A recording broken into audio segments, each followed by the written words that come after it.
So let's talk about these new weight loss drugs. They are everywhere right now.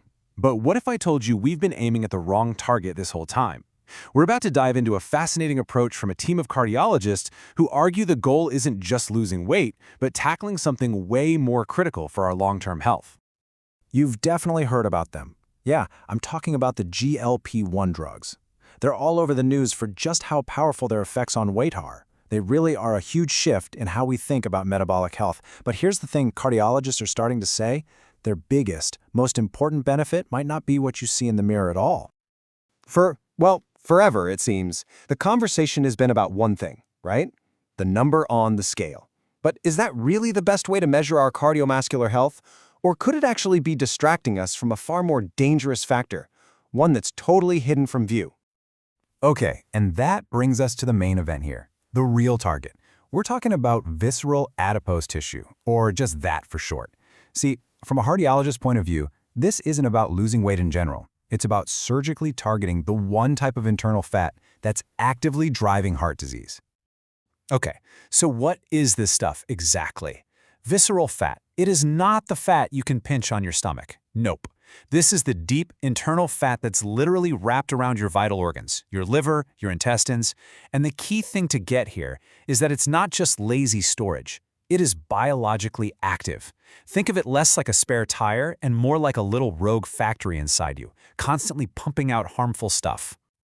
All right, let's make this super clear. You've got two main types of fat. Subcutaneous fat, that's the pinchable stuff. It's kind of like clutter you've got stored in your garage. Yeah, you might not love how it looks, but for the most part, it's pretty harmless. Visceral fat, though, that is a whole different story.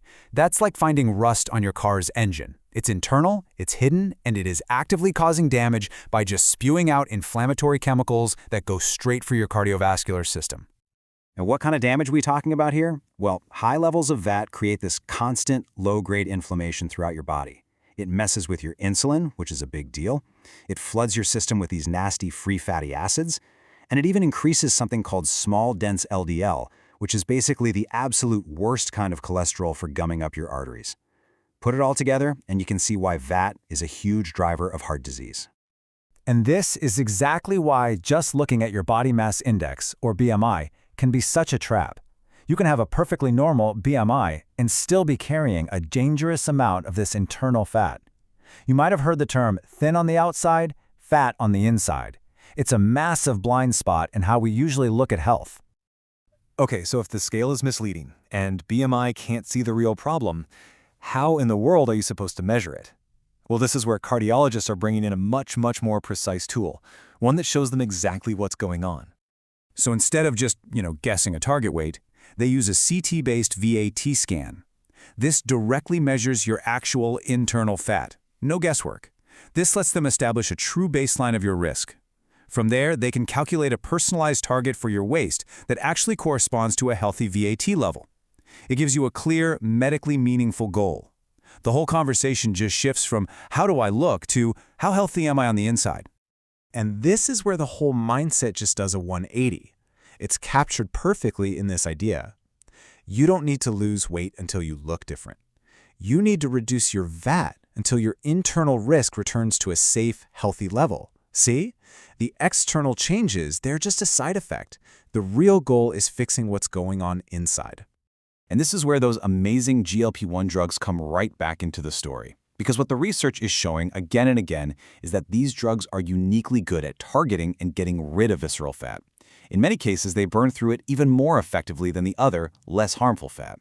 It makes them the absolute perfect tool for this very specific, heart-focused job. But, having the right tool is only half the story. How you use that tool can make all the difference.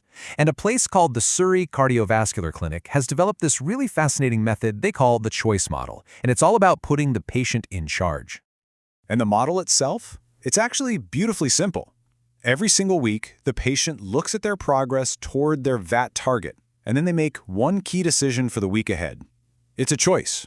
Choice 1, bump up the medication dose, just a tiny bit. Or choice 2, double down on lifestyle changes. That's it.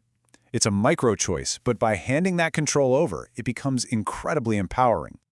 And when we talk about lifestyle efforts, we're not talking about some vague, impossible goals. These are concrete, doable actions. Maybe it's adding one resistance training session, or just finding ways to get more steps in your day. It could be focusing on getting more protein and fiber, or really dialing in your sleep. These are all powerful levers that work with the medication to help your body heal.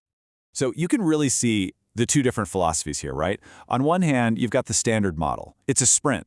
The goal is to change the number on the scale fast. So you get these rapid dose increases, which, yeah, often come with some pretty rough side effects.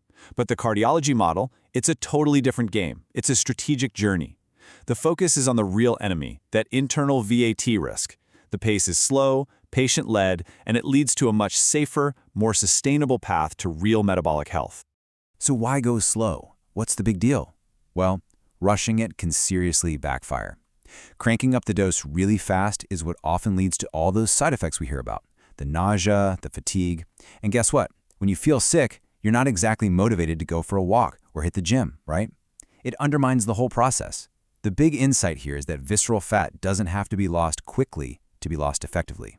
Taking it slow isn't just about comfort, it's about building success that lasts. So when you take this approach, what does success actually look like? Well, it's not really about a dramatic before and after photo. It's about a fundamental transformation that truly happens from the inside out. And the early results from this model are, frankly, incredibly promising. Patients are actually sticking with the treatment because it's manageable and the side effects are so much lower. They're seeing consistent, measurable drops in their visceral fat. But even more important, their key metabolic numbers, things like blood sugar and triglycerides, are starting to get back to normal.